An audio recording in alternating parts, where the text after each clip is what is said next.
Salute സഹൃദയരെ. ഭാരതത്തിലെ എല്ലാ ജയിലുകളിലുമായിട്ട് ഏകദേശം 5 ലക്ഷത്തോളം തടവുകാർ കിടപ്പുണ്ട്. 5 ലക്ഷത്തിൽ കുറച്ച് കൂടുതലുണ്ടെന്ന് തോന്നുന്നു.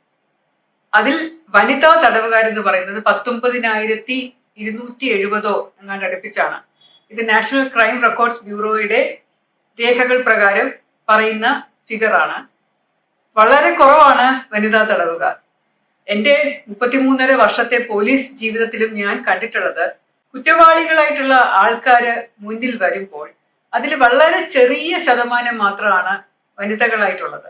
സ്ത്രീകൾ പൊതുവെ സമാധാനം ആഗ്രഹിച്ച് ജീവിക്കുന്നവരും പ്രശ്നങ്ങൾക്കൊന്നും പോകാത്തവരും ആണ് എന്നാണ് എൻ്റെ കണക്കുകൂട്ടൽ. അതുകൊണ്ടായിരിക്കാം സ്ത്രീകൾ കുറ്റകൃത്യമൊന്നും കാര്യമായിട്ട് ചെയ്യാത്തത്. അഥവാ കുറ്റവാളികളായിട്ടുള്ള സ്ത്രീകൾ ഉണ്ടെങ്കിൽ പോലും അവർ കൂടുതലും പിടിക്കപ്പെടുന്നത് അനാശ്വാസ പ്രവർത്തനത്തിനാണ്. അതായത് സ്വന്തം ശരീരം വിൽക്കുന്ന പ്രവർത്തിക്കോ, അല്ലെങ്കിൽ കഞ്ചാവ്, മയക്കുമരുന്ന്, അനധികൃത മദ്യം ഇതൊക്കെ വിൽക്കുന്ന ഒരു കൂട്ടത്തിൽപ്പെട്ടവരായോ, അല്ലെങ്കിൽ ചിലപ്പോ വളരെ അപൂർവമായിട്ട് കേരളത്തിൽ നിന്നുള്ളവരല്ല, പക്ഷെ മറ്റ് സംസ്ഥാനങ്ങളിൽ നിന്ന് ഭിക്ഷയ്ക്കായും അതുപോലെ ജോലി ചെയ്യാനും ഒക്കെ വരുന്ന സ്ത്രീകളുടെ കൂട്ടത്തിൽ വീട് കയറി മോഷ്ടിക്കുന്ന സ്ത്രീകളെയും കണ്ടിട്ടുണ്ട്. കേരളത്തിൽ 3 വനിതാ ജയിലുകളുണ്ട്. ശരിക്കും 4 എണ്ണം ഉണ്ട്. അതിൽ ഒരെണ്ണം ഓപ്പൺ പ്രിസൺ ആണ്. അതിനെക്കുറിച്ച് പറയാം. പക്ഷെ ആദ്യമായി പറയേണ്ടത് ഈ 3 വനിതാ ജയിലുകളെ കുറിച്ചുമാണ്. തിരുവനന്തപുരത്ത് ഒരു വനിതാ ജയിലുണ്ട്. അത് അട്ടക്കുളങ്ങര എന്ന് പറയുന്ന സ്ഥലത്താണ്. വിയൂര് സെൻട്രൽ ജയിലിനോട് ചേർന്ന ഒരു വനിതാ ജയിലുണ്ട്. കണ്ണൂർ സെൻട്രൽ ജയിലുമായിട്ട് ചേർന്ന വേറൊരു വനിതാ ജയിലുണ്ട്. അപ്പൊ ഇങ്ങനെ തിരുവനന്തപുരത്ത്, തൃശ്ശൂര്, കണ്ണൂര് ഈ 3 സ്ഥലത്ത് മാത്രമേ വനിതകൾക്കുള്ള ജയിലുകളുള്ളൂ. കേരളത്തിൽ ഏകദേശം 10,000-ഓളം തടവുകാര് എല്ലാ ജയിലുകളിലുമായിട്ട് കിടക്കുന്നുണ്ടെങ്കിൽ അതിൽ ഏകദേശം 300 പേര് മാത്രമാണ് വനിതകളുള്ളത്. എല്ലാ വനിതാ ജയിലുകളിലും ഏകദേശം 100 അടുപ്പിച്ച്, അല്ലെങ്കിൽ 100-ന് താഴെയുള്ള 60-70 ഒക്കെ വനിതാ തടവുകാരാണ് കിടക്കുന്നത്. അതിൽ തന്നെ ശിക്ഷ കിട്ടിയ തടവുകാര് വളരെ കുറവാണ്. 100 ആൾക്കാരിൽ താഴെയാണ് ശിക്ഷ കിട്ടി കിടക്കുന്ന വനിതാ തടവുകാര്. ബാക്കി എല്ലാവരും വിചാരണ തടവുകാരാണ്. അപ്പൊ നിങ്ങളോട് ഞാൻ വ്യത്യാസം പറഞ്ഞു തന്നിട്ടുണ്ട്. വിചാരണ തടവുകാരെന്ന് പറഞ്ഞാല് പോലീസ് അറസ്റ്റ് ചെയ്ത് കോടതി റിമാൻഡ് ചെയ്ത് കൊണ്ടിടുന്നവരാണ്. അത് ട്രയൽ തുടങ്ങിയിട്ടില്ല, വിചാരണ തുടങ്ങിയിട്ടില്ല. വിചാരണയ്ക്ക് മുമ്പ് അവര് ജാമ്യം കിട്ടാതെ കിടക്കുന്ന തടവുകാരെയാണ് വിചാരണ തടവുകാരെന്ന് പറയുന്നത്. ശിക്ഷാപ്രതികൾ എന്ന് പറയുന്നത് ശിക്ഷ കിട്ടിയ ശേഷം ശിക്ഷ അനുഭവിക്കുന്ന പ്രതികൾ. ഈ തമ്മിലുള്ള വ്യത്യാസം, ചിലരെ ജാമ്യത്തിൽ വിടാനായിട്ടുള്ള പ്രയാസം ഉണ്ടാവും. ചില തടവുകാർക്ക് ജാമ്യം കെട്ടിവെക്കാനുള്ള തുകയില്ലായിരിക്കും. ചിലപ്പോൾ ജാമ്യത്തിൽ എടുക്കാനായിട്ട് ആൾക്കാരുണ്ടാവില്ല. ചിലപ്പോൾ മറ്റ് സംസ്ഥാനങ്ങളിൽ നിന്ന് വരുന്ന തടവുകാരായിരിക്കും. അപ്പൊ അങ്ങനെയൊക്കെയുള്ള ചില പ്രശ്നങ്ങൾ കൊണ്ട് ജാമ്യം നീണ്ടു പോവുകയും ജാമ്യം കിട്ടാതെ അങ്ങനെ കിടക്കുകയും ചെയ്യുന്ന ഒരവസ്ഥ വരുന്നുണ്ട്. ചിലപ്പോൾ ചില വലിയ കുറ്റങ്ങൾ ചെയ്തിട്ട് ജാമ്യം കൊടുക്കാതെ ഇരിക്കുന്നവരും ഉണ്ട്. ഏകദേശം 1% സ്ത്രീകള്, എനിക്ക് തോന്നുന്നു, വലിയ കുറ്റങ്ങൾ ചെയ്യുന്നവരുണ്ടെന്ന് തോന്നുന്നു. 1%-ന് താഴെയുള്ള സ്ത്രീകൾ. കൊലപാതകം പോലെയുള്ള കുറ്റം ചെയ്തിട്ട് വരുന്നവര് വളരെ വളരെ അപൂർവമായിട്ടുള്ളവരാണ്. ഇപ്പൊ ഞാൻ തന്നെ കണക്ക് കൂട്ടി നോക്കിയിട്ടുള്ളപ്പോ കേരളത്തില് ഏകദേശം 20 പേരിൽ താഴെ മാത്രമേ ഉണ്ടായിരുന്നുള്ളൂ വനിതാ തടവുകാരില് കൊലപാതകം, പിടിച്ചുപറി, മോഷണം തുടങ്ങിയ വലിയ കുറ്റകൃത്യങ്ങൾ ചെയ്ത് ശിക്ഷ അനുഭവിച്ച് കിടക്കുന്ന സ്ത്രീകൾ. ഇതിലും ഞാൻ പലപ്പോഴും അന്വേഷിക്കാറുണ്ട്, എന്തുകൊണ്ടാണ് അവർ ഇതിൽ പെട്ടുപോകുന്നത്, ഇങ്ങനെ കൊലപാതക കേസുകളിൽ പെട്ടുപോകുന്നത് എന്ന് അന്വേഷിക്കുമ്പോൾ പലപ്പോഴും എനിക്ക് മനസ്സിലായിട്ടുള്ളത് അവർ സ്വമേധയാ ചെയ്യുന്നതായിരിക്കില്ല. പലരുടെയും പ്രേരണ കൊണ്ട് ചെയ്യുന്നതായിരിക്കാം. അല്ലെങ്കിൽ അങ്ങനെ ഒരു അപകടാവസ്ഥയിൽ പെട്ടുപോയത് കൊണ്ട് യാതൊരു നിവൃത്തിയില്ല, രക്ഷപ്പെടാൻ മറ്റൊരു വഴിയുമില്ല എന്ന് അറിഞ്ഞുകൊണ്ട് ചെയ്തു പോകുന്ന ചില കൊലപാതകങ്ങളും ഉണ്ട്. അപ്പൊ അങ്ങനെയുള്ള ഒരുപാട് സ്ത്രീകളെ ഞാൻ എൻ്റെ സർവീസ് കാലയളവിൽ കണ്ടിട്ടുണ്ട്. ഏറ്റവും കൂടുതൽ ഞാൻ കണ്ടിട്ടുള്ളത് ഇതുപോലെ ശരീരം വിൽക്കുന്ന സ്ത്രീകളെയാണ്. ആലപ്പുഴ SP ആയിരുന്നപ്പോ എനിക്ക് ഓർമ്മയുള്ള ശോഭ എന്നു പേരുള്ള ഒരു സ്ത്രീ, ഗീത റാണി എന്നു പേരുള്ള ഒരു സ്ത്രീ, ഇവരെ നിരന്തരം പോലീസ് പിടിക്കുമായിരുന്നു. ഇവര് റെയിൽവേ സ്റ്റേഷൻ പരിസരത്തും ആലപ്പുഴ മെഡിക്കൽ കോളേജിന്റെ പരിസരത്തും ഒക്കെ ഇങ്ങനെ സന്ധ്യയാകുമ്പോൾ ഒരുങ്ങി കെട്ടി ഇങ്ങനെ നടക്കും അവിടെ. എന്നിട്ട് അവിടെ കൂടെ പോകുന്ന പല ആണുങ്ങളെയും അവര് വശീകരിച്ച് വരുന്നോ എന്നും പറഞ്ഞ് വിളിച്ചുകൊണ്ട് പോയി അവരുടെ ചെറിയ മുറികളിലും കുടിലുകളിലും ഒക്കെ വെച്ച് അനാശ്വാസത്തിൽ ഏർപ്പെടുകയും ചെയ്യും. ചിലപ്പോ അവർ ഇങ്ങനെ മറവിൽ തന്നെ, അതായത് ഇരുട്ടിന്റെ മറവിൽ തന്നെ പാലത്തിന്റെ വഴിയിലോ അല്ലെങ്കിൽ ഏതെങ്കിലും ഒരു മുടുക്കിലോ ഒക്കെ ചെന്നിട്ട് ഒരു ഒഴിഞ്ഞു കിടക്കുന്ന പറമ്പിലോ അങ്ങനെയും ചെയ്യുന്നവരുണ്ട്. അപ്പൊ ഇത് നാട്ടുകാർക്ക് ശല്യം ഉണ്ടാകുമ്പോൾ അവർ പോലീസിൽ പരാതി പറയുകയും ഈ സ്ത്രീകളെ പോയി പിടിക്കുകയും ചെയ്യും. അപ്പൊ 2-3 പ്രാവശ്യം അവരെ പിടിച്ചോണ്ട് വന്നപ്പോൾ ഞാൻ തന്നെ ചോദിച്ചു, എന്തിനു നിങ്ങൾ ഇങ്ങനെ സ്വന്തം ശരീരം വിട്ട് ജീവിക്കുന്നത്? കഷ്ടമല്ലേ അത്? നിങ്ങൾക്ക് തന്നെ ഒരുപാട് ബുദ്ധിമുട്ടുകൾ ഉണ്ടാവില്ലേ? ഞങ്ങൾ എങ്ങനെ ജീവിക്കും മാഡം?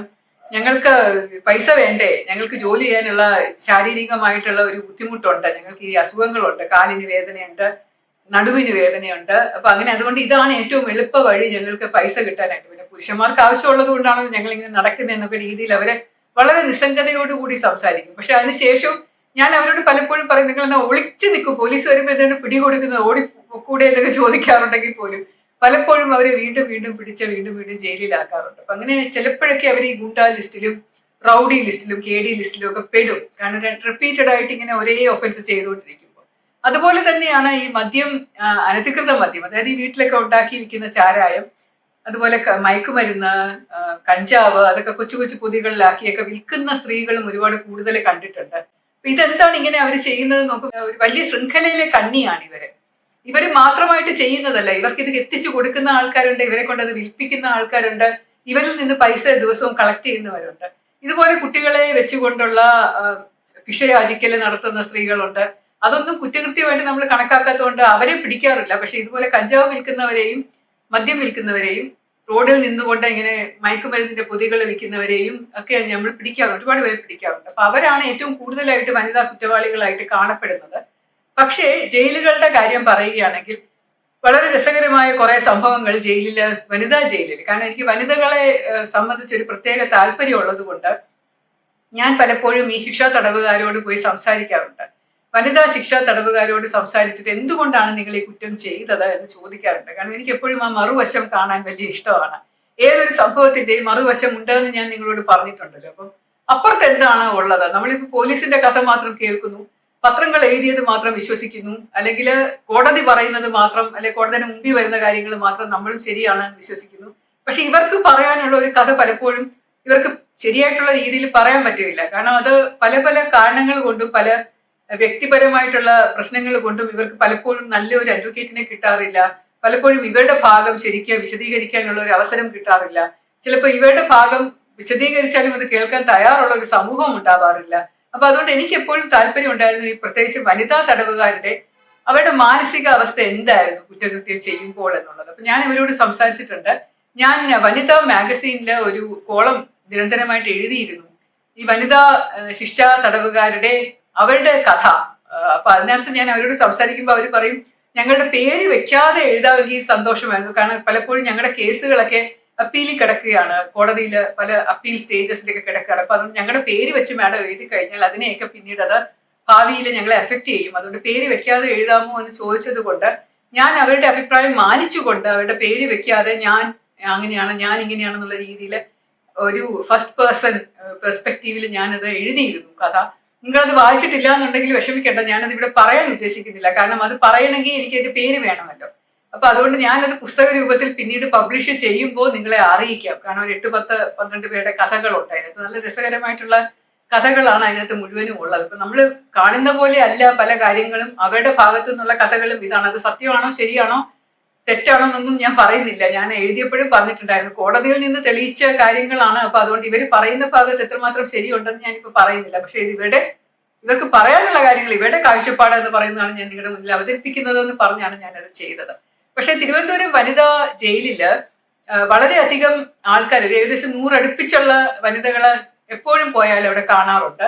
അതിൽ വളരെ സുന്ദരികളായിട്ടുള്ള മിടുക്കികളായിട്ടുള്ള നല്ല വിദ്യാഭ്യാസമുള്ള എഞ്ചിനീയർ ആയിട്ടുള്ള കുട്ടികളുണ്ട്, വളരെ നല്ല സ്വഭാവമുള്ള കുട്ടികളുണ്ട്, വളരെ സ്കിൽഡ് ആയിട്ടുള്ള കഴിവുകളുള്ള കുട്ടികളുണ്ട്. അപ്പൊ ഇവരെയൊക്കെ കാണുമ്പോൾ എനിക്ക് തോന്നും, പാവം എന്ത് കർമ്മഫലത്തിലാണോ എന്തോ അവർ ഈ ശിക്ഷ അനുഭവിക്കുന്നത് എന്ന്. അവർ കുറ്റം ചെയ്തിട്ടുണ്ടാവും, അതിന്റെ ആയിരിക്കും. പക്ഷെ അതിലുപരിയായിട്ട് ഇതുപോലെയുള്ള ജയിലില് കിടക്കുമ്പോൾ വളരെയധികം മാനസിക വ്യഥ അനുഭവിക്കേണ്ട ആൾക്കാരാണ്. പിന്നെ അതുപോലെ തിരുവനന്തപുരത്ത് മാത്രമേ ഒരു ജയിലുള്ളത് കൊണ്ട് കൊല്ലം, പത്തനംതിട്ട, ചിലപ്പോൾ ആലപ്പുഴ സൈഡിൽ വരെയുള്ള, ആലപ്പുഴ വരെയുള്ള കായംകുളം ആ സൈഡിലുള്ള ആൾക്കാർ വരെ ഇവിടെ വരുന്നുണ്ട്. അപ്പം ഇവരുടെ വീട്ടുകാർക്ക് ഇവരെ വന്ന് കാണാനുള്ള ബുദ്ധിമുട്ട്, ഇവർക്ക് പരോള് കിട്ടുമ്പോൾ കുറച്ച് ദിവസത്തേക്ക് പരോള് കിട്ടുള്ളൂ. ഇപ്പൊ പോയിട്ട് വരാനുള്ള, വീട്ടിൽ പോയിട്ട് വരാനുള്ള യാത്രയുടെ ബുദ്ധിമുട്ട്, അങ്ങനെയുള്ള പല ബുദ്ധിമുട്ടുകളും അനുഭവിച്ചിട്ടാണ് ഈ 3 ജയിലുകളിലും വനിതാ തടവുകാർ കഴിയുന്നത്. വിദേശികളായിട്ടുള്ള തടവുകാരുണ്ട്, പിന്നെ മറ്റ് സംസ്ഥാനങ്ങളിൽ നിന്നുള്ള തടവുകാരുണ്ട്. തിരുവനന്തപുരം വനിതാ ജയിലില് ഒരു സംഭവം വളരെ രസകരമായിട്ട് ഉണ്ടായത്, സാധാരണ തടവ് ചാടി വെളിയിലോട്ടാണല്ലോ ആളുകൾ പോകുന്നത്. ഇതൊരാള് തടവിനകത്ത് അങ്ങോട്ടേക്ക് ജയിലിനകത്തേക്ക് ചാടിയ ഒരു കഥയാണ്. ഒരു ദിവസം രാവിലെ, അതിരാവിലെ എന്നെ സൂപ്രണ്ട് വിളിച്ചിട്ട് പറഞ്ഞു, മാഡം ഇവിടെ ഒരാള് അകത്തേക്ക് ചാടി, നമ്മുടെ വനിതാ ജയിലിന്റെ, അട്ടക്കുളങ്ങര വനിതാ ജയിലിന്റെ അകത്തോട്ട് ഒരാൾ ചാടിയിട്ട് അയാൾക്ക് തിരിച്ചു പോകാൻ വയ്യാതെ കുടുങ്ങി കിടക്കാണ്. അപ്പൊ എല്ലാ വനിതകളായതുകൊണ്ട് ഞങ്ങൾക്ക് പിടിക്കാൻ പ്രയാസമാണ്. പക്ഷെ എന്നാലും ഞങ്ങൾ എല്ലാവരും കൂടി ചേർന്ന് പിടിച്ചു. വെളിയിൽ നിൽക്കുന്ന ഗാർഡിനെ പോലീസുകാരെയൊക്കെ വിളിച്ച് പിടിച്ചിട്ടുണ്ട്. ഇയാൾ എന്താ വെച്ചാൽ പൂർണ്ണ നഗ്നനാണ് ആള്. ഒരു ബന്ധം പോലും ഇല്ലാതെയാണ് അയാൾ മതിൽ ചാടി അകത്ത് കയറിയത് എന്ന് പറഞ്ഞു. അപ്പൊ ഞാന് പോയി നോക്കിയ ആള് പോലീസിനെയൊക്കെ വിളിച്ച് പിടിപ്പിക്കുകയും കേസെടുക്കുകയും ചെയ്തു. പക്ഷെ ഇയാൾ മാനസികമായിട്ട് ചെറിയ വിഭ്രാന്തി ഉള്ള ആളാണ്. എങ്ങനെയാണ് വട്ടക്കുളങ്ങര വനിതാ ജയിൽ എന്ന് പറഞ്ഞാൽ വലിയ ജയിലാണ്, വളരെയധികം വലിയ പൊക്കമുള്ള മതിലുകളൊക്കെയുള്ള സ്ഥലമാണ്. പണ്ട് അതൊരു ജില്ലാ ജയിലായിരുന്നു. അപ്പൊ അതുകൊണ്ട് ഒരുപാട് പുരുഷന്മാരെ താമസിപ്പിച്ചിരുന്ന സ്ഥലമാണ്. ചുറ്റുവട്ടത്തും ഒന്നും ആരുമില്ല, ഒഴിഞ്ഞ പറമ്പുകളാണ്. പക്ഷെ ഇവൻ ചെയ്തത് പുറകിലുള്ള ഒരു മരത്തിൽ കയറി വലിഞ്ഞ്, ഇവനത് അറിയാം വനിതകൾ മാത്രമേ ഇവിടെ ഉള്ളൂ, അതിരാവിലെ വനിതകൾ എല്ലാവരും കുളിക്കാനായിട്ട് ബാത്റൂമിലൊക്കെ പോകും.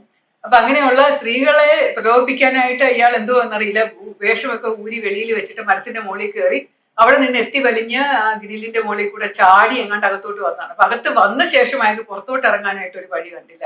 അപ്പൊ അയാൾ മതിൽ ചാടി ഇറങ്ങിയെങ്കിലും അയാൾക്ക് മതിലോട്ട് പിടിച്ചു കയറി മുകളിലോട്ട് പോകാൻ പറ്റാത്തതുകൊണ്ട് അയാൾ അവിടെ കുടുങ്ങിപ്പോയി. അതിരാവിലെ എണീറ്റ് വന്ന സ്ത്രീകൾ എല്ലാവരും കൂടി അയാളെ കിടന്ന് വിളിക്കുകയും ബഹളം വെക്കുകയും ചെയ്ത വനിതകളും എല്ലാവരും കൂടെ പോയി. അപ്പൊ അയാൾ കുറെ ഇവരെ കളിപ്പിച്ചു, ഓടി അങ്ങോട്ടും ഇങ്ങോട്ടൊക്കെ ഓടിയൊക്കെ പറ്റിക്കുകയൊക്കെ ചെയ്തു. പക്ഷെ എന്നാലും അവസാനം പുറത്ത് കുറെ പോലീസുകാരും ഉണ്ട്. എല്ലാ പ്രസിഡന്റേയും പുറത്ത് കുറച്ച് പോലീസുകാരെ നമ്മൾ ഗാർഡ് നിർത്തിയിട്ടുണ്ട്. അപ്പൊ അതുപോലെ ഈ ഗാർഡ് നിന്നിരുന്ന പോലീസുകാരാണ് വന്ന് ഇയാളെ കീഴടക്കി അവസാനം പുറകുവശത്തുനിന്ന് അയാളുടെ വസ്ത്രമൊക്കെ കണ്ടുപിടിച്ചെടുത്ത് അയാളെ പുതപ്പിച്ച് അതൊക്കെ എഴുതിപ്പിച്ചിട്ട് പോലീസ് സ്റ്റേഷനിലോട്ട് കൊണ്ടുപോയത്. ഒരു കേസൊക്കെ എടുത്തിട്ടുണ്ട്, അതെന്തായാലും പിന്നെ എനിക്ക് അറിയില്ല.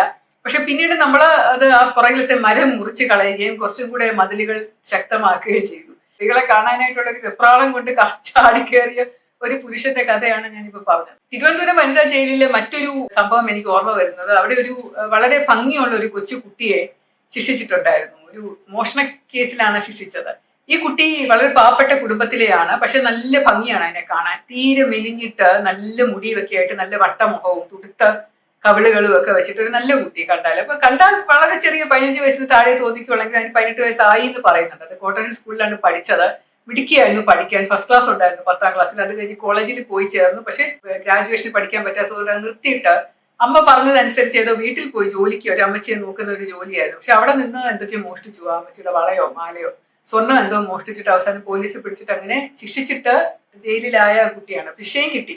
അങ്ങനെ ഏതോ 6 മാസമോ 8 മാസമോ അങ്ങാണ്ട് ശിക്ഷയുള്ളൂ. വളരെ ചെറിയ ശിക്ഷയാണ്. കാരണം സ്വർണം തിരിച്ചെടുക്കുകയൊക്കെ ചെയ്തത് കൊണ്ട് ഒരു വാർണിംഗ് എന്നുള്ള നിലയിലെ ശിക്ഷിച്ചതാണ്. അപ്പൊ അതിന് 3 മാസം അവിടെ കിടന്നുകൊണ്ട് ആ കുട്ടി വളരെയധികം ഫ്രണ്ട്ലി ആയി. എല്ലാ തടവുകാരുമായിട്ടും വളരെയധികം അടുപ്പമായി. ഓഫീസേഴ്സിനൊക്കെ വളരെയധികം ഇഷ്ടം. അങ്ങനെ എല്ലാവരുമായിട്ട് ഇങ്ങനെ ഓടി നടന്ന്, ഇപ്പൊ വനിതാ ജയിലാണെങ്കിൽ രാത്രിയിലൊക്കെ അവരെ അകത്തിട്ട് പൂട്ടുമെങ്കിലും, സെല്ലിനകത്തിട്ട് പൂട്ടിയിടുമെങ്കിലും രാവിലെയൊക്കെ കുറച്ച് സ്വാതന്ത്ര്യം ഇവർ കൊടുക്കാറുണ്ട്. കുറെ സ്കില്ലുകൾ പഠിപ്പിക്കും, പുറത്തിറക്കും, പിന്നെ കുറെ കാര്യങ്ങൾ ചെയ്യിക്കും, ക്ലാസ്സുകൾ നടത്തും. അപ്പൊ അങ്ങനെയൊക്കെയുള്ള ഒരു സ്വാതന്ത്ര്യം ഉണ്ടായിരുന്നത് കൊണ്ട് ഈ കുട്ടി പെട്ടെന്ന് എല്ലാവരുമായിട്ടും അടുത്തു. ഇത് ഞാൻ ജയിലിൽ പോകുമ്പോൾ ഇനി ആദ്യം കാണുമ്പോൾ ഒരു നല്ല സുന്ദരിയായിട്ടുള്ള തുടുത്ത അപ്പൊ എനിക്ക് വാത്സല്യം തോന്നുമായിരുന്നു. ഞാൻ കുറെ നേരം ഇങ്ങനെ സംസാരിച്ചു, എന്തിനാ നമ്മൾ ഇങ്ങനെയൊക്കെ ചെയ്തത്, ഇനി ചെയ്യരുത് എന്നൊക്കെ പറഞ്ഞൊക്കെ സംസാരിച്ചു. ഈ കുട്ടി ഇടയ്ക്ക് ഒരു പരോളിന് പോയിട്ട് തിരിച്ചു വന്നതിന് ശേഷം എല്ലാവരും ഞെട്ടിച്ചുകൊണ്ട് ഈ കുട്ടി ഒരു പുരുഷനെ പോലെയാണ് തിരിച്ചു വന്നത്. അതായത് പാന്റും ഷർട്ടും ഇട്ട് മുടി പറ്റ വെട്ടി ഒരു നടപ്പും രീതിയും എല്ലാം ഒരു ആണിനെ പോലെയാണ് തിരിച്ചു വന്നത്. അപ്പം ഇത് ജയിലിലെ സൂപ്രണ്ടിനും ബാക്കിയുള്ള ജയിൽ ഉദ്യോഗസ്ഥർക്കും കുറച്ചൊരു അമ്പരപ്പ് ഉണ്ടാക്കിയത്, എന്താ ഈ കുട്ടി ഇങ്ങനെ വരുന്നത് എന്ന്. പിന്നീടാണ് അവർക്ക് മനസ്സിലായത് അത് കുട്ടി രാത്രിയിൽ അവിടെ കിടക്കുന്ന സെല്ലിൽ കിടക്കുന്ന ചില പെൺകുട്ടികളുമായിട്ട് അടുപ്പമുണ്ട്. അപ്പൊ അതിനൊരു ഹോമോസെക്ഷുവാലിറ്റി, ഒരു ഗേ സെക്സ് അല്ലെങ്കിൽ ലെസ്ബിയനിസം എന്നൊക്കെ പറയുന്നത് പോലെ ഒരു ട്രേറ്റ് ആ ജയിലിൽ നിന്ന് ഡെവലപ്പ് ചെയ്തിട്ട് ഈ കുട്ടി ഒരു പുരുഷനെ പോലെ തിരിച്ച് വന്നിട്ട് ആ കുട്ടിക്ക് ഭയങ്കര ഡിമാൻഡ്. തിരിച്ചത് വനിതാ ജയിലിലോട്ട് വന്നപ്പോഴേക്കും എല്ലാവരും കൂടെ വാശി പിടിക്കുക, എന്റെ സെല്ലില് ഇവളെ എന്റെ സെല്ലിലിടുന്നു പറഞ്ഞ് അങ്ങനെ വാശി പിടിക്കുന്ന രീതിയിലുള്ള ഒരു ബഹളം ഉണ്ടാവുകയും അവസാനം ജയിൽ സൂപ്രണ്ട് എന്നെ വിളിച്ച് ചോദിച്ചു, മാഡം എന്താ ചെയ്യേണ്ടത്? ഞാനൊന്ന് കാണട്ടെ എന്ന് ഞാൻ ചെന്ന് നോക്കിയപ്പോ പറഞ്ഞത് ശരിയാണ്, ഇതൊരു ശരിക്കും ആൺകുട്ടിയുടെ ശബ്ദം പോലും മാറിയിരിക്കുന്നു. അപ്പൊ അതിന്റെ നേരത്തെ ഞാൻ സംസാരിക്കുമ്പോൾ നല്ല മൃദുലമായിട്ടുള്ള ശബ്ദമാണ്. ഇപ്പൊ ഒരു ഹോഴ്സ് ഒരു ശബ്ദത്തിൽ ആ കുട്ടി സംസാരിക്കാൻ തുടങ്ങി. നിൽക്കുന്നതും നടപ്പും ഇരിക്കുന്നതും അതിന്റെ സ്റ്റൈലും എല്ലാം ഒരു ആൺകുട്ടികളെ പോലെയാണ് എനിക്ക് തോന്നിയത്. അപ്പൊ ഞാൻ വെച്ചത് വളരെ വിചിത്രമായിരിക്കുന്നല്ലോ, ഒന്ന് ഡോക്ടറെ വിളിച്ചൊന്ന് കാണിച്ചു നോക്കി, ഇനി വല്ല എന്തെങ്കിലും സെക്സ് ട്രാൻസ്പ്ലാന്റേഷന്റെ വല്ല ആവശ്യമുണ്ടോ, നമ്മൾ ഇനി എന്താ ചെയ്യേണ്ടതെന്ന് അറിയില്ലല്ലോ എന്നൊക്കെ പറഞ്ഞു. അപ്പൊ നമ്മുടെ സെൻട്രൽ ജയിലിനകത്ത് ഇതുപോലെ ഹോമോസെക്ഷൽസിനെ താമസിപ്പിക്കുന്ന ഒരു ബ്ലോക്ക് ഉണ്ട്, ആശുപത്രി ബ്ലോക്ക് ഉണ്ട്. ആശുപത്രി ബ്ലോക്കിന്റെ അടുത്തായിട്ട് നമ്മളൊരു ഈ മിശ്ര ലിംഗത്തിൽപ്പെട്ട ആൾക്കാരെ താമസിപ്പിക്കും. ഏതെങ്കിലും ആൾക്കാരെ അറസ്റ്റ് ചെയ്തുകൊണ്ട് വരുമ്പോൾ എല്ലാവരും കൂടെ ഒരുമിച്ചിടാതിരിക്കാനായിട്ട് ഒരു ബ്ലോക്കിനകത്ത് 2-3 റൂം അങ്ങനെ ഉണ്ടായിട്ട് ഒരു റൂമിനകത്ത് അങ്ങനെ ഇടും. അപ്പൊ ഈ കുട്ടി ഇനി അങ്ങോട്ട് ഇടണോ എന്നുള്ള രീതിയിൽ പറഞ്ഞെങ്കിലും ഡോക്ടർ നോക്കിയിട്ട് പറഞ്ഞു ഈ കുട്ടി പെൺകുട്ടി തന്നെയാണ്, ഇതിന് മാസപ്പുറമൊക്കെ വരുന്നുണ്ട്. പക്ഷെ അതിന് മാനസികമായിട്ട് അത് പെണ്ണുങ്ങളുടെ കൂടെ മാത്രം കിടക്കുന്നു. എല്ലാ പെൺകുട്ടികൾക്കും ആദ്യം അതിനെ ഇഷ്ടമായിരുന്നു. അപ്പൊ അങ്ങനെയുള്ള ഒരു രീതിയിൽ അത് അങ്ങനെ മാനസികമായിട്ട് എന്തോ പ്രശ്നം പറ്റി അങ്ങനെ ആയതാണ് എന്നുള്ള രീതിയിൽ പറഞ്ഞു. പക്ഷെ എന്തായാലും ഭാഗ്യത്തിന് അതിന്റെ 6 മാസം 7 മാസത്തെ ശിക്ഷ കഴിഞ്ഞ ഉടനെ അത് പുറത്തു പോയതോടുകൂടി പിന്നെയും കാര്യങ്ങൾ ശാന്തമായി. അത് വീണ്ടും ഒരു മോഷണം നടത്തി തിരിച്ചു വരരുതേ എന്നാണ് നമ്മളൊക്കെ പ്രാർത്ഥിച്ചുകൊണ്ടിരുന്നത്. അപ്പൊ അതിന്റെ ഇടയ്ക്കൂടെ അതിന് കുറച്ച് കൗൺസിലിങ്ങും അതുമൊക്കെ സൈക്യാട്രിക് ആയിട്ടുള്ള കുറച്ച് കൗൺസിലിങ്ങും കുറെ ആൾക്കാർ വെളിയിൽ നിന്ന് വരികയും സൈക്കോളജിക്കലായിട്ട് കുറെ അതിനെ ചർച്ച ചെയ്യുകയും ഒക്കെ ചെയ്തു എന്നൊക്കെ പറയുന്നുണ്ട്. പക്ഷെ അങ്ങനെ ഒരു സംഭവം നടന്നത് വളരെ വിചിത്രമായിട്ട് എനിക്ക് തോന്നിയിരുന്നു. എനിക്ക് ഈ ജില്ലകളിലൊക്കെ പോകുമ്പോഴും വനിതാ ജയില് വിസിറ്റ് ചെയ്യാനും അവിടെയുള്ള അന്തേവാസികളോട് സംസാരിക്കാനും വളരെ താല്പര്യം. അങ്ങനെ എറണാകുളത്ത് ഞാൻ വനിതാ ജയിൽ വിസിറ്റ് ചെയ്തപ്പോൾ അവിടെ കന്നഡ മാത്രം സംസാരിക്കുന്ന വളരെ ഐശ്വര്യമുള്ള വളരെ നല്ലൊരു സ്ത്രീ, മധ്യവയസ്കയായിട്ടുള്ള ഒരു സ്ത്രീ. നമ്മള് സിനിമാ നടിമാരെയൊക്കെ പോലെ ഇരിക്കും, ഭയങ്കര നല്ല വെളുത്തിട്ട് നല്ല മുടിയുമായിട്ട് ഐശ്വര്യമുള്ള മുഖം, വലിയ പൊട്ടും നല്ല ചേലയൊക്കെ ചുറ്റി, അങ്ങനെ ഭയങ്കര നല്ലൊരു ബ്രാഹ്മണത്തി സ്ത്രീയെ പോലെ ഒരു സ്ത്രീ അതിനകത്ത് കിടക്കുന്നു. അപ്പം ഞാൻ അവരുടെ അടുത്ത് ചോദിച്ചു, എന്താ കാര്യം, നിങ്ങൾ എന്താ ഇവിടെ കിടക്കുന്നത്? ഇപ്പൊ അവർ കന്നഡയാണ്, അവരൊന്നും വേറൊന്നും പറയുന്നില്ല, കന്നഡ മാത്രം അക്കടും ഇക്കടും എന്നൊക്കെ പറഞ്ഞിട്ടൊക്കെ പറയുന്നുണ്ട്. അതെനിക്കാന്ന് തോന്നുന്നു. പക്ഷെ കന്നഡയിലാണ് ഇവർ സംസാരിക്കുന്നത്. അപ്പൊ ഞാൻ ഇവരോട് ചോദിച്ചു, ജയിൽ ഓഫീസേഴ്സിനോട് ചോദിച്ചു, എന്തിനാ ഇവരെ പിടിച്ചിട്ടിരിക്കുന്നത്? അപ്പൊ ഇവരൊരു കുട്ടിയെ തട്ടിക്കൊണ്ട് പോകാൻ ശ്രമം നടത്തി. എറണാകുളം ജനറൽ ആശുപത്രിന്നോ അതോ തൃശ്ശൂരിലെ ഏതോ ഒരു ആശുപത്രിന്നോ എവിടെയാണെന്ന് തോന്നുന്നു, ഒരു കുഞ്ഞിനെ അവർ തട്ടിക്കൊണ്ട് പോവുകയും പിന്നെ പോലീസ് പിടിച്ച് അവരെ അതിനെ അറസ്റ്റ് ചെയ്ത് കൊണ്ടുവന്ന് ഇരുത്തിയിരിക്കുകയാണെന്ന് പറഞ്ഞു. അപ്പൊ ഇവരെന്നെ കണ്ട് സംസാരിക്കുന്നതിടെ കൂടി ഇവർ കുട്ടി കരയുകയാണ്. ഇവർ കരഞ്ഞുകൊണ്ട് എന്തൊക്കെയോ പറയുന്നുണ്ട്. അപ്പൊ ഞാൻ ചോദിച്ചു, ഇവർ പറയുന്നത് എന്തെങ്കിലും മനസ്സിലാവുന്നത്, ഇവർ എങ്ങനെയാണ് കമ്മ്യൂണിക്കേറ്റ് ചെയ്യുന്നത് നിങ്ങൾക്ക്? ഞങ്ങൾക്ക് ഒരു ഐഡിയ കിട്ടുന്നില്ല, എന്താ പറയുന്നതെന്ന് അറിയില്ല.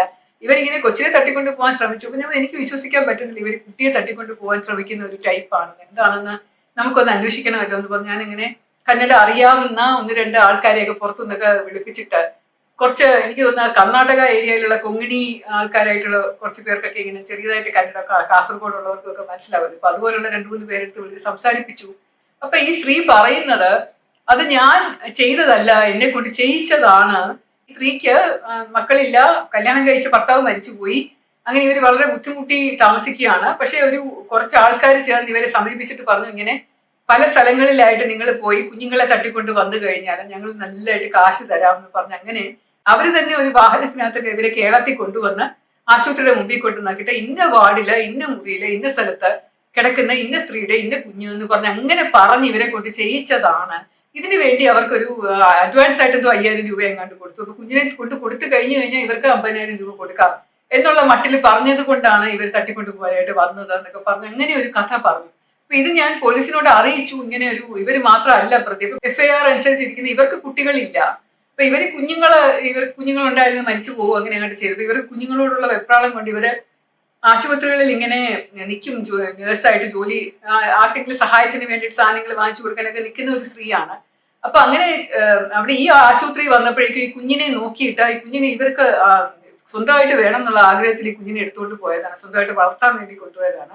ഇവർക്ക് ആസ്തിയൊക്കെയുള്ള സ്ത്രീയാണ് എന്നൊക്കെയുള്ള മട്ടിലാണ് പോലീസ് കഥ എഴുതിയിരിക്കുന്നത്. അപ്പൊ ഞാൻ ഇങ്ങനെയല്ല സംഭവം, ഇതിന്റെ പുറകിൽ ഒരു മാഫിയ ഉണ്ട്, കുഞ്ഞിനെ തട്ടിക്കൊണ്ട് പോകാനായിട്ട് ഇവരെ ഏൽപ്പിച്ചതാണ് ഇവര് പറഞ്ഞത്, അന്വേഷിക്കണം എന്നൊക്കെ പറഞ്ഞ് ഞാൻ ഏൽപ്പിച്ചെങ്കിലും പിന്നീട് എന്തായെന്ന് അറിയില്ല. കാരണം ഇവർക്ക് ജാമ്യം എടുക്കാനായിട്ടും ആൾക്കാർ ഉണ്ടായിരുന്നു. അപ്പൊ ഇവരെ ജാമ്യം കൊടുത്ത് വിട്ടു കഴിഞ്ഞാൽ അപകടമാണ്, പിന്നെ ഇവരെ കിട്ടില്ല എന്നൊക്കെ ഉള്ളത് അറിയായിരുന്നു എനിക്ക്, ഞാനത് പറയുകയും ചെയ്തു. പക്ഷെ എന്തുകൊണ്ടോ ജാമ്യം എടുത്ത് പോയിട്ട് ഇവര് മുങ്ങി, പിന്നെ ഇവരെ പോലീസിന് കിട്ടിയിട്ടില്ല. അപ്പൊ ഇതുപോലെയുള്ള സംഘം, കുട്ടികളെ തട്ടിക്കൊണ്ടു പോകാനായിട്ട് ഉള്ള സ്ത്രീകളെ നിയോഗിക്കുന്ന ഒരു സംഘം പുറത്തുനിന്ന് ഉണ്ട് എന്നുള്ള കാര്യങ്ങള് അത് നിങ്ങൾ അറിയണം. അതിനും കൂടെ വേണ്ടിയിട്ടാണ് ഞാൻ ഈ കഥ പറഞ്ഞത്. എനിക്കൊരു നിരാശാബോധമുള്ള ഒരു സംഭവമുണ്ട്. അതായത് ഒരു കൊലപാതക കേസില് പിടിയിലായി കിടക്കുന്ന ഒരു സ്ത്രീയെ എനിക്ക് നേരിട്ട് കണ്ട് അവരുടെ കഥ എന്താണെന്ന് അറിയാനുള്ള ഒരു സാഹചര്യം കിട്ടുന്നതിന് മുമ്പേ അവർ മരിച്ചുപോയ ഒരു സംഭവമുണ്ട്. അത് ഞാൻ അടുത്ത എപ്പിസോഡ് നിങ്ങളുമായിട്ട് പങ്കുവയ്ക്കാം. സസ്നേഹം, ശ്രീലേഖ.